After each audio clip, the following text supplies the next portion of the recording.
সঙ্গে রয়েছে এই আমির চাঁদ শেখের যে মামলা, সেই মামলার মুখ্য যিনি অভিযোগ করেছিলেন আমির চাঁদ শেখের এগেনস্টে, তিনি রয়েছেন। আপনার নাম? রশিদ শেখ। আচ্ছা, এত বড় একটা ঘটনা ঘটলো, ঠিক কী বিষয়ে যদি একটু সংক্ষেপে বলেন। সংক্ষেপে গ্রামের লোক অভিযোগ জানিয়েছিল, সেই জন্য মামলাটা করেছিলাম। না না, আপনার সেই এই যে এই চক্ষু চুরি, যারা আপনার অপোজিটে যারা রয়েছে তারা বলছে চক্ষু দান, আসলে কোনটা, চক্ষু চুরি না চক্ষু দান? সেটা কোর্ট বুঝবে, আমি কি করব? না না, কোর্ট বুঝবে না, আপনারা তো অভিযোগ করেছিলেন যে চোখ চুরি। গ্রামবাসীরা সবাই অভিযোগ করেছিল। হ্যাঁ, তা এইবার এই যে তাহলে এখন তো কোর্ট বলছে চক্ষু দান, তাহলে কি চক্ষু দান? দান হয়ে গেল।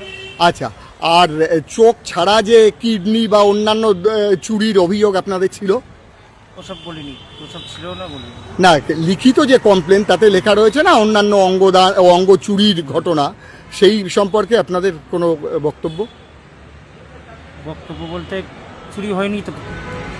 এমনিতে দৃষ্টিহীন মানুষের দৃষ্টি ফিরিয়ে দেওয়ার লক্ষ্যে যে চক্ষু দান করা হয়, সেটা কি এমনি আপনার কি মনে হয় সেটা সমাজের পক্ষে ভালো না খারাপ? ভালো জিনিস, ভালো জিনিস। সেটা ভালো জিনিস। আপনি মানে আপনারাও জানেন যে সেটা ভালো জিনিস, চক্ষুদান, রক্তদান বা অঙ্গদান এগুলো ভালো জিনিস, তাই তো?